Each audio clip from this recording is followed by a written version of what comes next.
Hello and welcome to Geek Warning. I'm Dave Rome, and this is a little departure from the usual group show. We did promise we'd offer the occasional deep dive episode, and well, this is just that. Today, SRAM revealed its all-new mountain bike products that have been getting around at World Cups and all over the internet for well over a year now. If you're a mountain biker, then you should enjoy this app. But if you're a hardcore roadie, well, just stick with me. I've had my hands on the top-tier cross-country race-focused SL version, and I have to say, I've been rather blown away by this stuff. And you can read all about this group set, including my thoughts, on our equally new website, escapecollective.cc. Yep, we have a website. In short, I believe this group set is going to prove to be somewhat of a game changer, and I'm often pretty shy of giving such praise to any product. The mountain bike industry has already widely adopted the new standard required to handle this new rear derailleur, and the benefits are tangible. So for now, this is something only for mountain bikers, but I'm going to speculate that a lot of the technology discussed in this episode could very well be in the future for gravel, and I really wouldn't be shocked if it eventually got adopted in the road space too. So even the hardcore roadies, there's probably something in here to pay attention to. So with that, here's a deep dive into the new SRAM Eagle transmission.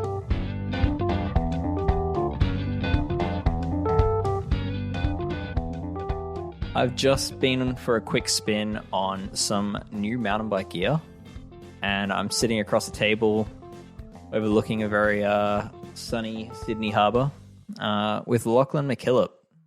Lachlan, welcome to Geek Warning. Thanks, mate. Thanks for having me again, which is cool. Lockie, for those that don't know you, what's your story? What's your title at SRAM? I'm technical content specialist.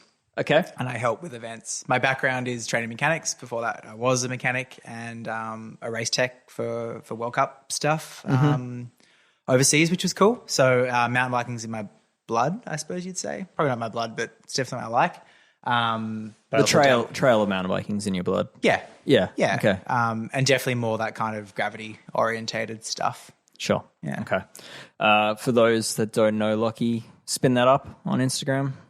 Yeah, you'll see that he's very much in the scene. Lockie, what's new with this group set? What are we looking at? To be quite honest, it's kind of more what isn't new, and it's very little. This is, at least for me, the biggest change in shifting that I've seen really since it went to, I suppose, when it went to Eagle, but as a system, this is completely redesigned around electronics. It's not a mechanical system with a electronic upgrade. So it's grossly different, as we would have seen with setup earlier. We have gotten rid of derailleur hanger. So utilizing that UDH bolt pattern, we're now using what we call a full mount. The universal derailleur hanger? Yeah. Yep. We're using what we call full mount. So the derailleur itself mounts to the frame, which is very different. Okay. But we also know where the derailleur is now, which is really cool. So knowing that, there's a few things we can change further on. Okay. We have changed everything else with it as well. So interesting. Nothing beyond the Axis components with their electronics and the way they talk communication-wise is compatible with this. Okay. So the wireless protocol is compatible, but nothing else is. Yeah. All right. We'll get to that. So let's start with the basics. So we're looking at new XXSL. Yeah, so we're calling it Eagle transmission. Okay. It's moving away from drivetrain and transmission, really due to that mounting and the whole change in nature and the way that it shifts. Okay. And that's to do a lot with the cassette mapping. Yep. As well as the electronic mechanical interfaces between the two. What we installed on your bike today with XXSL, this is the most weight weenie group set we can get. How I like it. Yep. Light, carbon, titanium, all of the bits. We've got I suppose you call it a semi-integrated power meter with it as well to really save weight on that. Below that, we've got XX. So XX is your trail. You can still use it for XC, but it's a little bit heavier. The cranks aren't completely hollow. The XXXL offer a completely hollow crank, which is that wax puck molding and the wax is melted out, whereas the XX is the foam fill. In the cranks, and obviously cassette and stuff changes in weight, same with the chain. And then we have XO as well. XO is an alloy crank with a hole in it, which is pretty cool. People probably seen stuff on some patents lately on Wheelbase, one of my favorite pages. And they're all kind of fit around a purpose. So that more aggressive rider is more tailored towards XO. The XX will still take it, but it's a larger price point. Okay. So alloy crank on XO. So previously, I guess SRAM had almost branded XX1 or XX as the cross-country group set and XO as sort of like your trail or mountain. Yeah. Is that differentiation still there? Yes and no. Okay. First of all, we've ditched the 1 off everything now. So it's kind of the same we mentioned, I suppose you'd say the other week with the 4 stuff. It's just an extra word. We don't need the 1 in there. All of our mountain bike drivetrains are 1 by specifically now. So the 1 is gone. XXXL is fit for a purpose, which is cross-country and racing. So it's as light as possible. Your XX and XO, though, are not strictly around a specific type of riding. XX and XO are both compatible for e-bike. They're both compatible for enduro riding. They're both compatible for cross-country. It's going to be a little bit heavier than the XXSL. And XXSL isn't compatible with e-bikes? It is not. Interesting. Yes. Okay. I'll come back to that. All right. So we're looking at basically a whole new group set, a whole new transmission that doesn't look anything else like anything we've seen before. Yeah. I guess the most obvious thing, and the thing that I guess the patents and the leaked photos have been seen for almost a year now, that rear derailleur. So that rear derailleur seems to have taken the spot of the Universal Direct hanger. Yeah. Sneaky SRAM. They're getting everyone in the industry to convert their bikes to UDH. It seems they had a plan. Maybe. To that I can't really speak to. But like UDH was good because it did give us a consistent point for rear derailleur mounting and a stiffer interface as well, so less likely to bend. And there was a few safety features in there as well. So the UDH could move around if there was a large rock strike from the front, and there was like almost a chain catcher that kind of filtered it back onto the 10-tooth. So the UDH is a really good feature. But yes, utilizing that mounting point means that we can mount our derailleur directly onto the frame now as well. Okay. So that derailleur, you take the hanger off. Yes.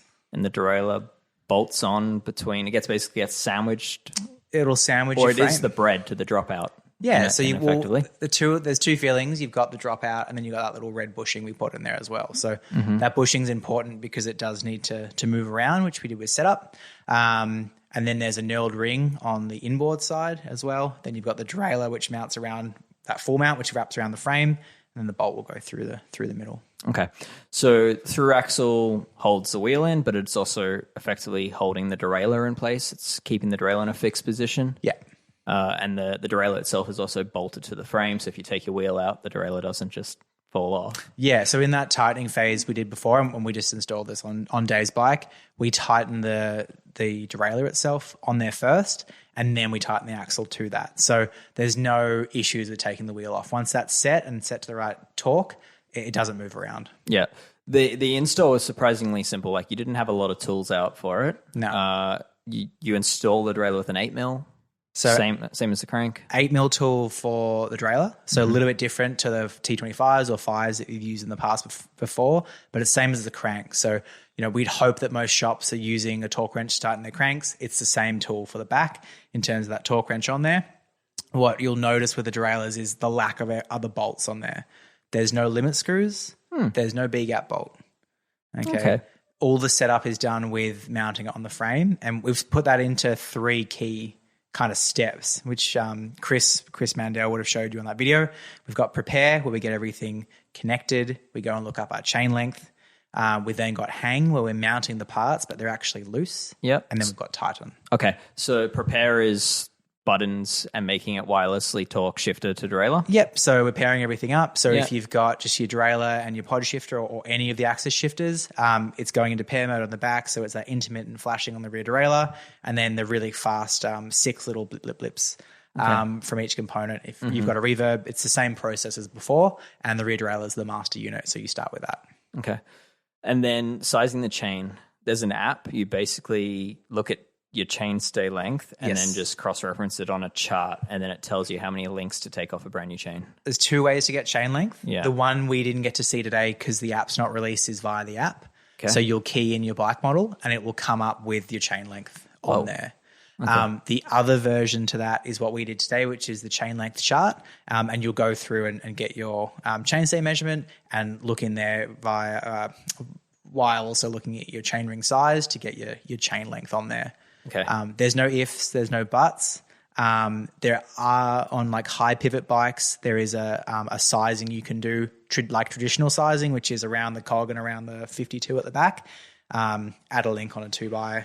But they're solely for idler pulley based bikes. Gotcha. I guess a key thing that we didn't cover at the beginning is what hasn't changed is the fact that it's still 12 speed. Still 12 speed. And I guess how the derailleur knows, or how SRAM knows the correct chain length is that there's only one cassette size. Yeah, so it's a 1052 on there. That's the cassette size. It's been working really well on Eagle.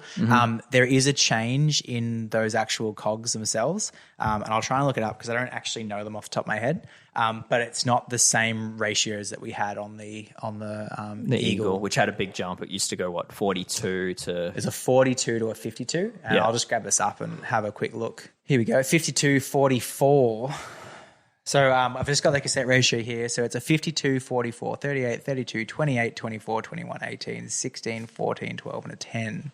So it is a smaller jump from what was a 42 up to a 52 as well. Okay, interesting. So the derailleur, no limit screws, no B tension. You set your chain length based on an app. What was the next step? We prepared, chains cut, components are paired. And then we go to the hang phase. So hang without a hanger. Pardon? Without a hanger. Without a hanger. So the 3 steps are assuming that your cranks are on, your cassette's on. So we're kind of including that as already done, and that your hanger's off as well. So the UDH comes completely out. It seems weird. I still find it weird taking all of my hangers off. And then we go to the hang phase. So this is going to be the odd one, and this is the one that will probably throw people the most. We mount our derailleur on, okay? We tighten it up until it's firm or snug, and then we back it off one full turn. And we actually want to see that to be loose, that sandwich to be quite loose, and the wheel can go on as well. And we tighten that up until it's firm, and then we back it off. We want movement in the wheel, and we want movement in the derailleur. And that's due to the way that the B position is now set. There is a knurled ring, which mounts into the frame, and it's got 2 little wings on there, and that gives us our range and movement of the derailleur. Yeah, so that knurled wing basically bites into the drop out of the frame, does it? Bites into the frame on a mount that's flat from our UDH specifications. Gotcha. And that's fully standardized. Like SRAM does have a lot of bikes on the market that are SRAM certified for meeting that standard. SRAM has spent a lot of time getting UDH right. And making sure that, those specifications are set. If they're not set, it doesn't put the hanger in the right place. If the hanger's not in the right place, the shifting doesn't occur properly. So we've got really good relationships with our OEMs, and that's been a big thing that they're working through to make sure this all works properly. I'm interested by this design. Like it's so different to anything that we've seen before. Almost like, I guess, Shimano Saint first generation kind of did a similar thing by trying to mount the derailleur off an axle, but it's not nearly as nice as what SRAM's achieved. No, like this is, I think for how fewer leaks there has been is pretty crazy because the amount of, parties involved to get this right has been huge. Yeah. It's a pretty big undertaking. It's not in that case, a hub and a derailleur. This is a whole system where, OEMs have changed their frame design. Yeah. Okay. And I guess the benefits of it to the user, like we're talking no limit screws, no B tension, which is probably a pretty common fault for people using Eagle, is having that wrongly set. What other benefits are there? I think the biggest thing is simplicity and ease of use. SRAM has adopted Axis as a wireless protocol for everything to talk together. And that's made life easier. There's like cable in your frame or these little incremental adjustments that, for you or I as mechanics, you kind of go by feel to set up. For us, it's fine. We've been working on the things for 10 plus years, but to explain to someone, you need 1/8 of a turn, more tension here or there, it's not easy to kind of say to people it's something they have to learn. This system, getting rid of adjustments and simplifying setup, today we sat through that setup, but in terms of you mounting it up, it probably took a couple of minutes. Yeah. It means you can get this upgrade kit and you can change your bike out and it takes 10, 15 minutes, nothing too crazy. So it's simplicity of use. The other thing is, and we haven't really touched on it yet, but is that cassette mapping and shift. It's a very, very crisp shift, and it's a shift that we can do under full power. Now, to you or I said this earlier on the ride, like we're smart shifters. You know, I'm not shifting under full load. I'm backing that power off slightly and making it all work nicely. Yeah. Explaining that to a new cyclist, it doesn't really make sense. Why do I need to back it off while I'm pedaling?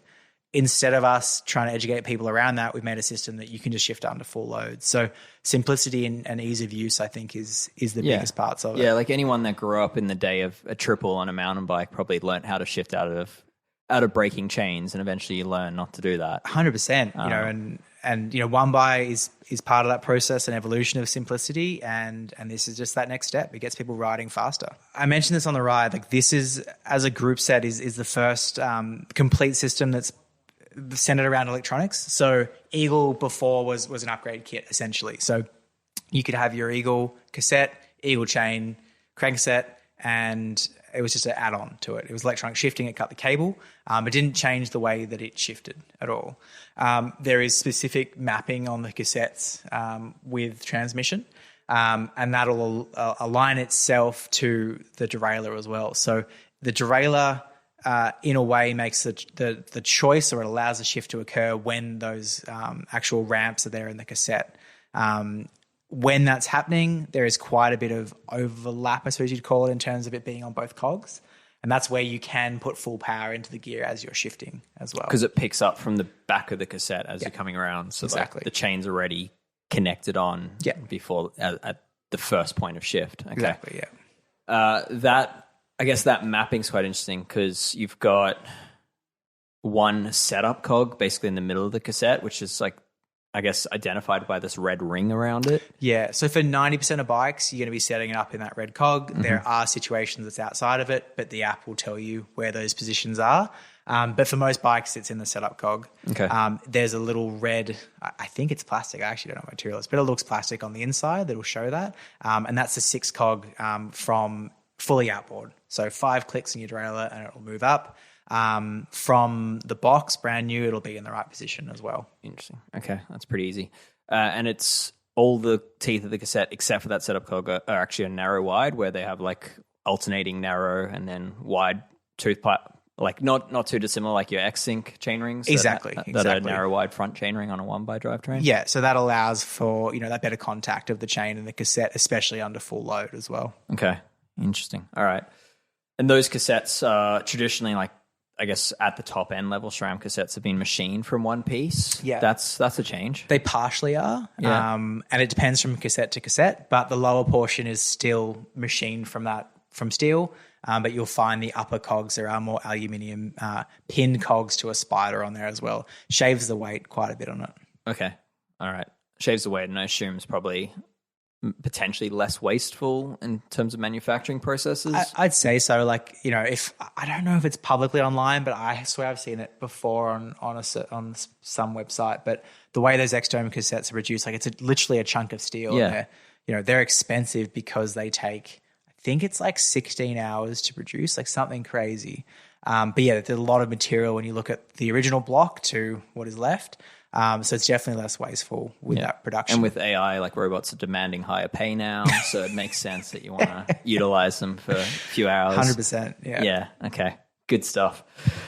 All right, so the derailleur's like, the other thing that I guess I'm so surprised with the derailleur is how robust it is. So like traditionally a derailleur, I'd say one of the weakest points, one of the points that is so commonly affecting shifting is the derailleur hanger getting bent. Yeah. I think the hanger is like the weakest part. Yeah. There's no hanger now. There's no way to straighten this in a sense. So you're really relying on tolerances of the frame, which come back to meeting the UDH standard. Yeah. And it's just assumed that it's parallel to the axle, which is pretty safe assumption. Kind of has to be. Yeah. Like that's the cool part of this. Like if your axle's not straight, you'll know about it. Yeah. Because the wheel doesn't go in. Yeah. So it's kind of a good point to center around. Yeah. So like, and for people thinking about this, like the disc brake mount that we consistently complain about on this podcast, maybe we haven't yet, or maybe we have on a previous podcast, but like needing to face these mounts, all those tools actually go off the axle to get that alignment. Yeah. This derailleur's kind of doing the same thing. Yeah, it's going off the axle. Yeah. It has to be straight. Like, and not to go down a rabbit hole with that brake mount, because I have seen a lot of instances where that also needs to happen. And I agree with you and other people who've spoken about it with it shouldn't be a thing. But yeah, at the end of the day, especially with the molds, like those axles are going to be straight. It's the way those frames are produced. So it's a very reliable point to go off. Okay. But I guess, yeah, damage on the trail can result in needing to straighten your derailleur hanger. What has SRAM done to mitigate the need?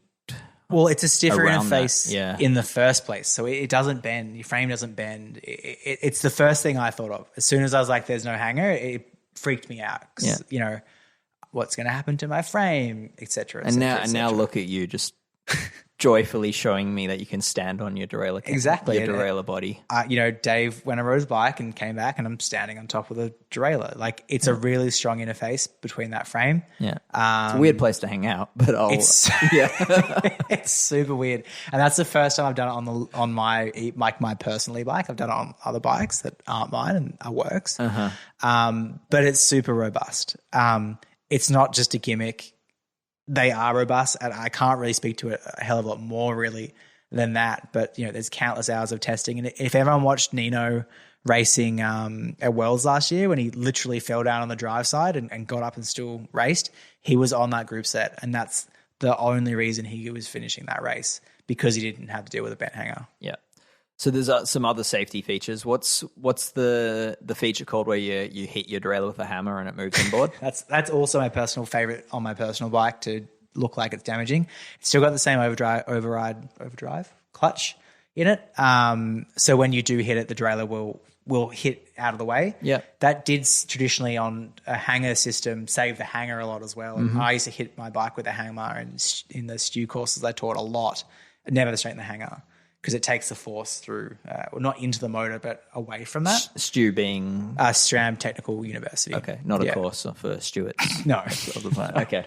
But yeah, it's plenty strong. There are some other features in it as well. It can move backwards. If you get a large enough rock strike, it'll move back. And it's just a case of loosening off your axle to get it back in position. You showed me that. It's like sprung. It just pops back in place as soon as you back off that rear axle. Yeah. Yeah. The other ones too is on the XX series. There's the Magic Wheel, which we got a few little Instagram clips from. It's a two-piece wheel. There's an inner wheel and an outer wheel. The outer wheel has the lower pulley. Has the teeth on it of the lower guide pulley. The inner wheel houses those. So it's a nice little aero ring. It's nice and light because XXSL and XO are predominantly about saving weight. So if you get something stuck in that little gap between the two, the outer wheel will keep moving. XXSL and XX. And XX, yeah. That wheel will continue to move internally, externally, allowing you to keep riding your bike. It's quite a bit of force behind it. It's not something that'll start to slip at all, but it's quite a bit of force. The other one too is just cage design. Like there's less areas for sticks and stuff to get stuck in. Even at the down where the chain feeds into the derailleur from the bottom, you know, if you get a stick stuck in there or go and stick an Allen key in there like I was doing, it doesn't hook up and get caught. Sure. As well. Yeah, okay. So to go back to that Magic Wheel, that two-piece pulley wheel, I mean, this is pretty cool, and it's one of those things that like podcast probably isn't the best place to show it because I can't show it, but it's you literally put a hex key through your bottom pulley wheel, through the holes in the bottom pulley wheel, and then you pedaled the bike. Yeah. And you kept pedaling the bike. And it kept pedaling the bike. So there's a little bit of breakaway So try force. this at home. Yeah. Put an Allen key through your lower pulley wheel. Do this carefully. Put your bike in a work stand. Put an Allen key through your lower pulley wheel if you're of a nice enough bike that has holes in the pulley wheel. And pedal very gently and just watch what happens to the derailleur. Yeah, I wouldn't suggest doing very carefully. What Dave's saying right now. Maybe a toothpick could be a good, All right. Do something that might break, then break sooner the thing, than the derailleur. not the derailleur. Yeah, I guess. But the point is that this is a very cool feature, and it's using like an oversized pulley wheel size. They're oversized as well, so efficiency is a big thing with it. Yeah. You know, you see a lot of people putting on aftermarket guide pulleys. I'm not going to go down that rabbit hole of me ranting about that. Someone had some on today. We were setting up the bike. What are you saying? Insane. But Lockie looks so happy being able to take off my personal Franken Eagle derailleur and put on a company appropriate one. It's funny that a lot of the changes on the new stuff are similar to what you've done though too. You know what I mean? So obviously, you know, we're learning from our riders to give them what they want. But yeah, oversized pulleys is definitely part of that as well. The other very unique thing with this derailleur, other than the ability to stand on it and hit it with a hammer, is the fact that you can remove the entire cage assembly without tools. Yeah, so it's a weird one as well. When they actually ship in their aftermarket boxes, that cage is like slightly loose to fit it in the box. But yeah, it's now one unit. So your inner cage, your outer cage, your guide pulleys, and the actual clutch of the derailleur is all in one unit. Clutches do wear out over time, so you're able to change it.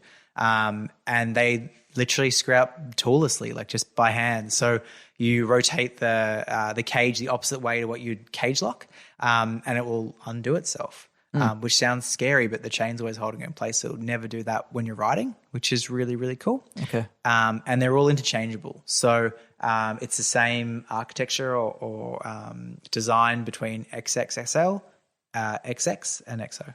So if you can't get the exact model, you can swap it in, or you can upgrade your XO derailleur to be lighter. Yeah, exactly. And you can get the weights to be, I think even on the XO, I don't have the exact weights, but you can get it, you know, relatively close with that upgrade on an XO in terms of weight to the XXSL from changing that cage to the carbon cage from the alloy. Okay. I don't want to speak for more than, I mean, we've already spoken for 20 minutes about it at rear derailleur, but there's some other things about this derailleur, which is the XO version and the XX version have like protective bumpers on them on the sort of body of it. Yeah, so there's skid plates on there as well. Okay. And there's the pins are replaceable. The I suppose outer cage of the parallelogram is replaceable, and then there's a skid plate on there as well. Okay. That skid plate's been, you know, it's very minimal on the XXSL because it's all about saving weight.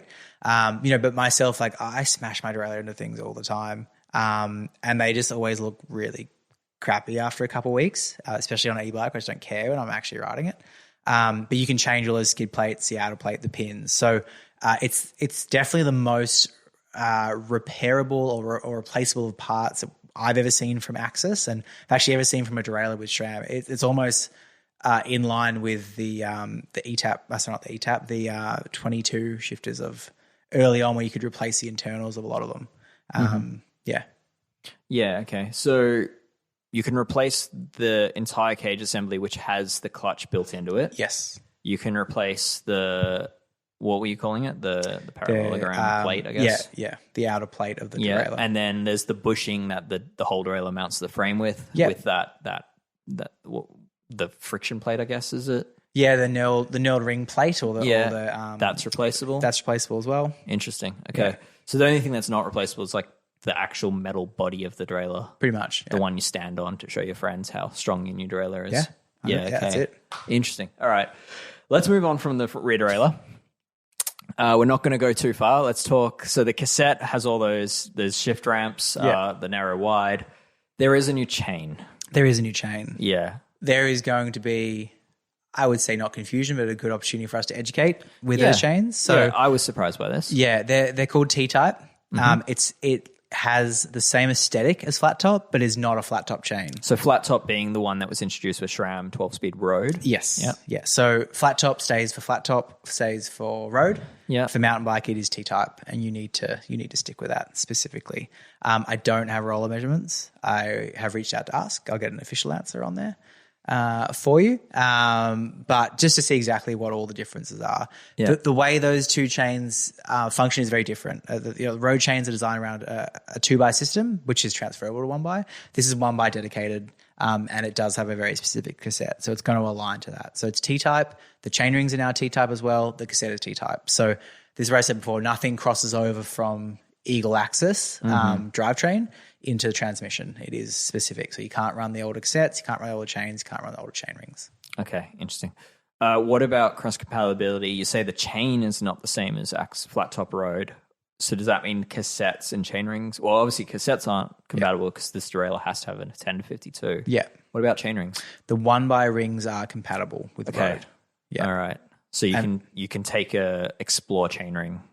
Yes. And use it T-type chain? Yes. Yeah. Yeah. Okay. All right. And tools-wise, like if someone already has tools for flat-top chains, can they? Yeah, same tool. So Okay. I've got the nice Abby tool, which will work. There will be an updated chain compatibility or tool compatibility list when this comes out as well, which will be on the SRAM service website. I can't talk that website up enough. There's a lot of info on there.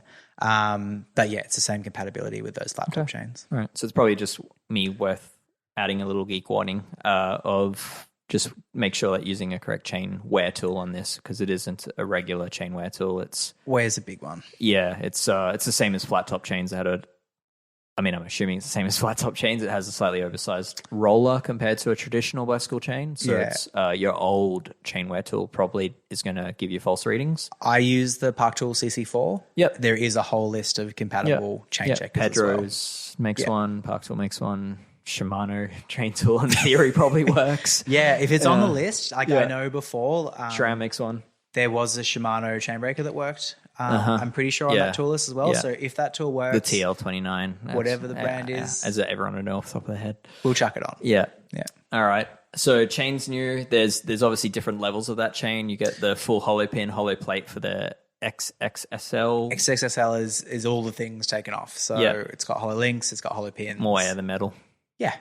Cools it down, speed holes. Yeah, cool. As you go down to XX, it is solid in terms of the links. It's hollow in terms of the pin. Okay. And then the XO, I actually would need to double check this one on here. So the XO goes to what we're calling a dark polar color. It's a black chain. So it's got that black coating on it, which you would have seen with XX1 chains previously. And that's it's not a hollow pin, so it's a solid pin with a circumferential pin. Okay. Yeah. All right. I'm remembering something about that derailleur, which is that it kind of sits at an angle as you go through the cassette. It looks bent from behind. Yeah. So the old days of looking down at the cage and being like, that's not straight is kind of gone. It does sit at an angle, and the way the derailleur will track through its shifts is it is pointing at the chainring at all times. So as it kind of moves up, it will through really the B gap position change where it's pointing at, and that's because we want to optimize the chain line of it. Transmission is based around CL55, which you'll find UDH bikes are all CL55 anyway. It's kind of part of the standard. But yeah, we definitely want the best interface possible between the cassette and the chainring at the front. Okay. Let's just quickly talk compatibility, because obviously if you're buying a brand new bike that comes with this conversation doesn't need to happen. But if you are within a pre-existing bike, whether it be a gravel bike or a mountain bike, there are some complications there. It has to be a UDH compatible bike. It has to be UDH. Yeah. If it's not UDH, there's no adapters or any of that stuff. It needs to physically mount to the frame for all of this to happen. Okay. So if you've got an older mountain bike and it's not UDH, I hate to say it, it's not going to work. Okay. SRAM will continue to make the previous Eagle derailleur for that customer? All the previous Eagles still in there in the range. In terms of the hierarchy, like the top tier XX and SL are above our previous XX1, which is an Eagle, but they all still continue. You know, there's so many bikes that aren't UDH. I'm lucky to have a UDH bike, but even my last frame I just got rid of wasn't. And it's not even the application of just mountain biking. You know, gravel isn't something that's adopted UDH like mountain bikes. So they'll still be offered there. We still sell those. What's stopping someone from putting the new derailleur on their existing Eagle? Sorry, let me go the other way around. What's stopping someone with a bike that has a derailleur hanger, so they're locked into their Eagle derailleur? Yeah. What's stopping them from putting the new transmission, the rest of the transmission on their bike? In terms of like crank and chainring? Like crank, chainring, cassette. I suppose not a lot in terms of like them mounting it on, but it's not going to shift properly. Okay. Because that derailleur was made for different gaps. Made for different gaps. Yeah. Okay. You know, it's not going to time itself to that cassette mapping, which is key. You know, it's the combo of this group set being electronic by design and from the ground up that allows those shifts to occur when they need to occur. So the timing would be out of the cassette. The chain's not going to be compatible, so you may find there may be issues with really accelerated chain wear, I would say, would be part of it. There'd probably be differences in tolerances between shifting, but I suppose really like they're all things I'm kind of thinking through and problem solving, but at the end of the day, they're not compatible. So don't company line. Don't try. Yeah. Okay. I will try. Please don't. Please don't. All right. So the other compatibility chain line. Yeah. Yeah. CL55. 55 is what is UDH bikes are based around CL55. So it's not like I have a UDH bike, will this work? If it's UDH, for the most part, it's going to work. There's some instances in that I won't talk about with it, but as long as it's officially UDH and you can find it, we've got a website, which is, I just Google UDH bike finder, and there's a SRAM website that will list all the bikes. As long as it's on there, you're good to go. Okay. But CL55 uses what we call a wide crank. There is different bottom bracket spacing. My favorite tech doc is the Choose Your Bottom Bracket for MTB by SRAM. And you go through a couple measurements and you find your bottom bracket and it'll tell you your spacing. Make sure you're referencing the wide, not the standard. Okay. All right. So wide. That's crank much new there? It depends on the level. Some of them, yes. Some of them not as much, but there are differences in all of them. So we kind of talked about it in force. Power is becoming bigger and bigger in road, and I see it being the same in mountain. I've kind of chatted with some people. It's kind of the opposite in mountain. Like I feel, at least for enduro and stuff, like power is going to be a really good tool to not burn all your matches on the climbs and to then have some juice left at the top. Yeah. It's going to be a good reference point for that. So the XO and XX, they utilize a spindle-based power meter, and that's technology that's come over from road. Yeah, so it's effectively left-hand side. Left-hand side. Yeah. It's all out of the way on mountain bikes, which is quite nice, especially for something that might be an enduro bike. It's easy to whack those things, which is less than ideal. The chain rings on X and XO have the option to have bash guards mounted to them as well, so to stop any damage to the teeth of the chain rings or the chain as well. So some big changes there. The interfaces on all these cranks are now 8-bolt as well, so they're not the 3-bolt that mountain bike has traditionally had. So again, the rings won't be compatible because they won't mount unless you did the crank, which we don't want you to do. But different interface on there as well. As we go up to the XXSL, which is super light, there is a power meter option for that, which looks very similar to what the Scott team are running for quite a number of years, which was that one piece. But the nice thing with it is it's not actually a one piece. It's a thread-on chainring, and so you can change your chainring size. If the chain ring's got damage, you could replace it as well. You need a new tool for it, which is really, really cool. But it does get that weight down really close to just a standard crankset, which is a downside of power, is it's heavier. Yeah. So the chainring, you can imagine a spider-based power meter that then has a thread on the outside of it running the full circumference of the spider. Yeah. And then like just a small little tooth chainring threads straight onto that interface. Yeah. And so then there's a bolt that locks it in. Just a little bolt, like a little grub screw that holds it in. The thread design is done in a way that, it tightens as you ride, but it won't over tighten it. So it's not a really fine thread. It kind of tapers across the crank a little bit more. So it's not going to jam itself on and require a lot of movement to get it off, but it inherently holds itself in the right place at all times as well. Okay, that's quite clever. I was worried that SRAM would do a one piece, like what they do on the road, which is integrated power and ring, but a one piece on a narrow wide mountain bike chainring, which is going to see much faster wear. Yeah. Yeah, the thing it's smaller and it's exposed to dirt all the time. Yeah, chain rings on mountain bikes, they do wear over time. Yeah, there's no hiding that. But what you find is they kind of wear more at the bottom of your front foot forward than anything, because there is chain movement as well, and that's usually where that wear develops from. Because the cassettes are steel, again, you don't get a lot of wear coming from the cassette.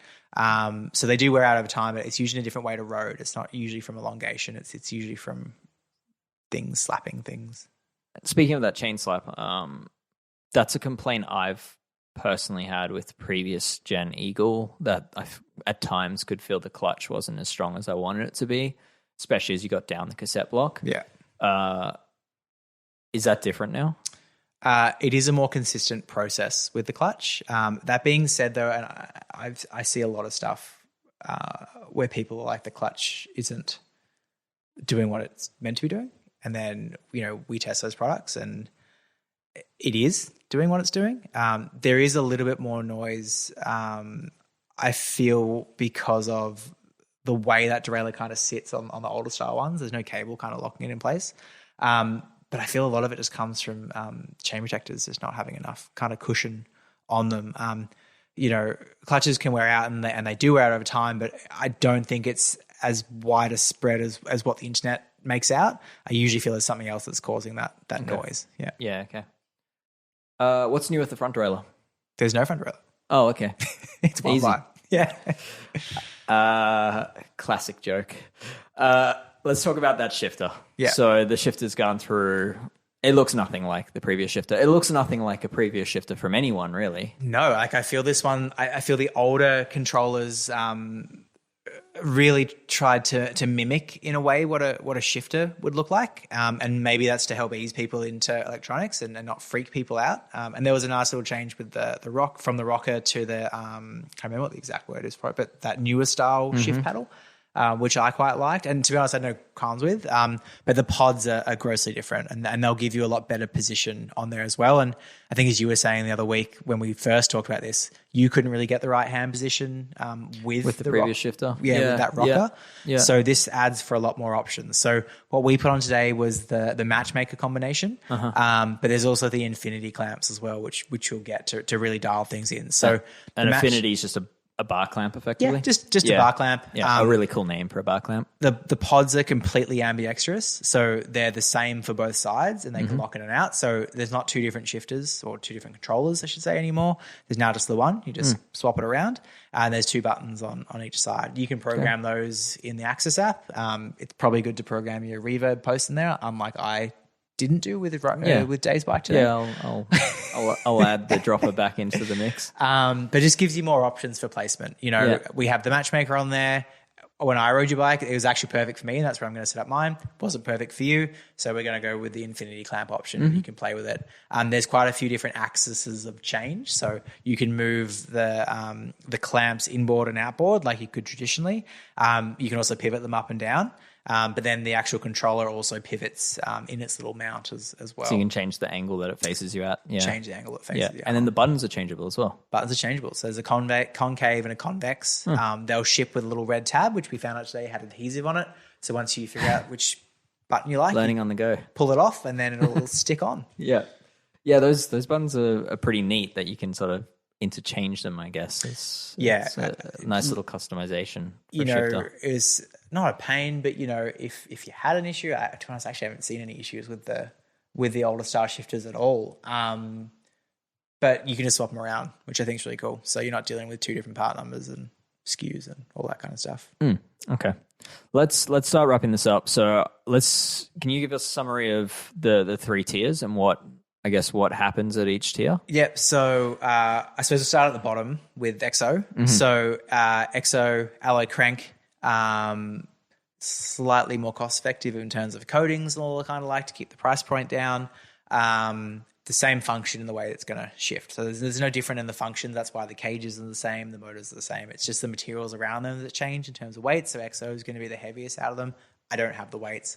I can get them. That's right. You can look them up yourselves. XX, you go up to carbon arms, you go to a lighter alloy cage, you go up to magic wheel, so you are getting an extra feature in the derailleur as well. Yep. And probably carbon cranks is the biggest thing in terms of weight.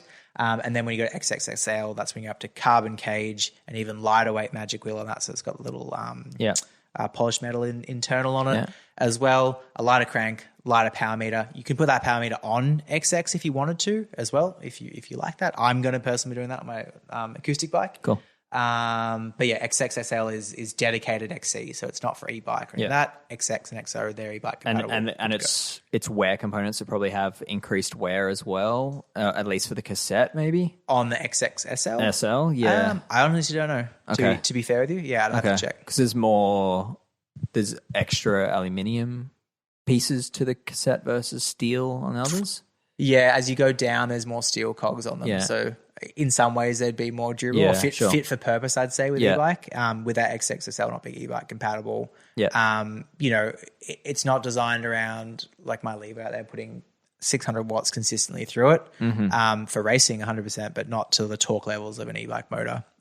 There are e-bike compatible like group sets as well. So I think you mentioned it the other week when we were chatting with Chris, like what's stopping someone from putting on? There's nothing stopping people from doing that beyond, it's going to avoid the warranty on it. But there are e-bike specific group sets. So there's a Bros option. There is a Bosch option with direct mount chainring, and there's a 104 BCD option as well. So if you are an e-biker, you're going to be buying that as a group anyway, and it's going to lock you into the motor that you have as well. Great. Okay, interesting. One thing that stood out with the Exo group, aluminium crank, which is different to what it was previously. It was carbon before. Potentially lighter than a Shimano XTR. Yeah, I'd have to check the weights. Okay, all right. That's intriguing. Black coating on the chain. Less machining on the derailleur, is that so that there are going to be some weight differences there? Yeah, the cage is definitely different. It's a heavier cage. The pulley wheel is on the Magic Wheel. The pulley wheels are heavier as well by design.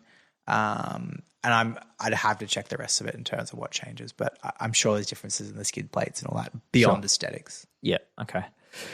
Batteries, unchanged? No, which is awesome. Yeah, I like that they are the unchanged. Yep. They're the same battery. Yep. It's been the same battery the whole time from ETAP to Axis. Okay. And that's a good thing. And as we discussed the other week on the 4 stuff, there's a quadruple charger as well.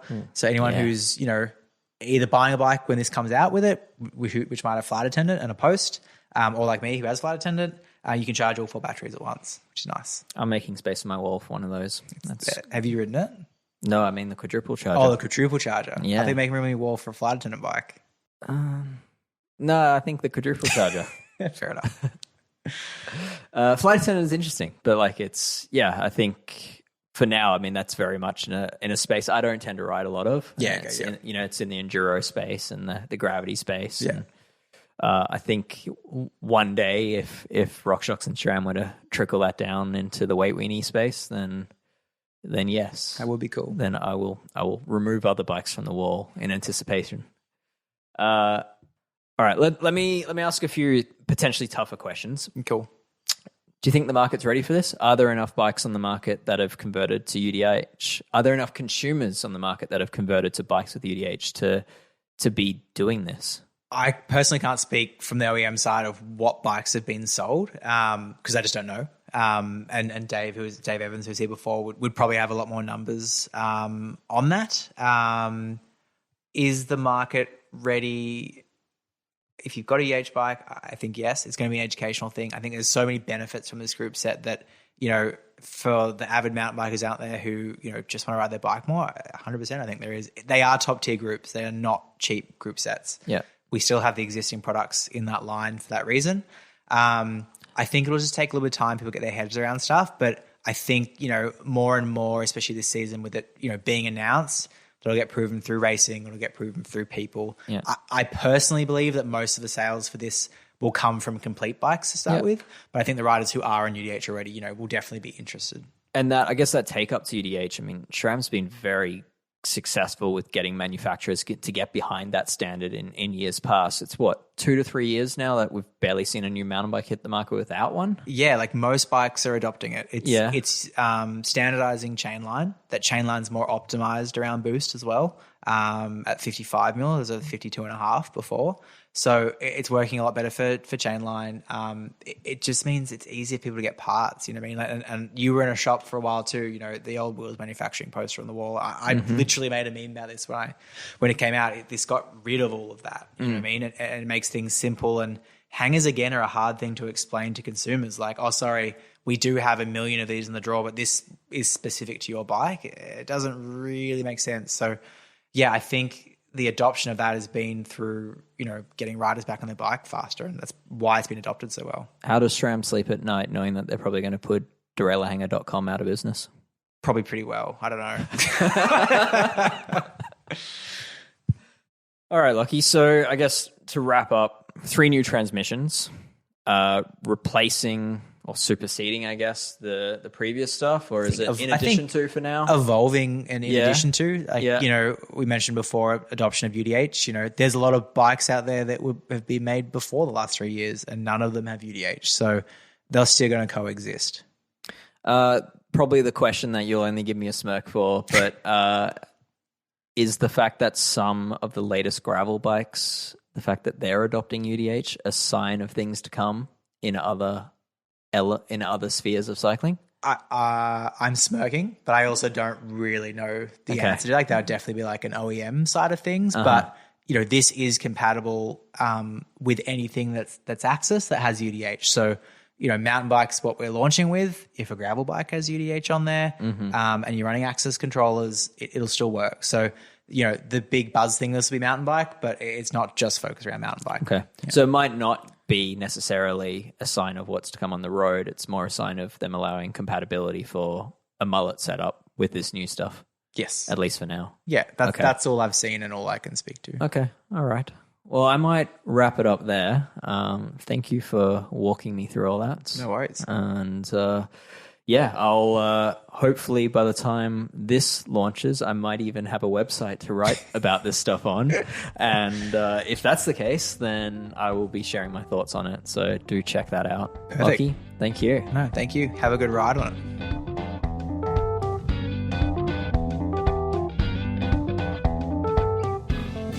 Okay. A whole lot to digest there. One thing we didn't touch on was the new stealth brakes. The update here is seen at the lever, where the brake hoses now point more towards the back of the handlebar for a cleaner visual. And yes, you guessed it, better alignment to that internal headset cable routing that every mountain biker is asking for. At least those that hate their mechanics. In short, the guide, or currently known as G2 brakes, are gone. SRAM has replaced those with new level brakes with the option of 2 and 4 piston calipers. Gravity riders still get the code brakes. Meanwhile, all the calipers, hoses, and even the master cylinder internals are mostly unchanged from before. And yep, they're all still running DOT 5.1 fluid. Okay, those are the brakes. As for those transmissions, you'll no doubt see them everywhere on new and high-priced mountain bikes.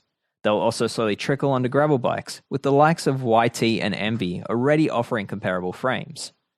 As for the road, well, I'd say when you see a road version of the universal derailleur hanger make an appearance, well, that's the writing on the wall, and at that point, I get to say I told you so.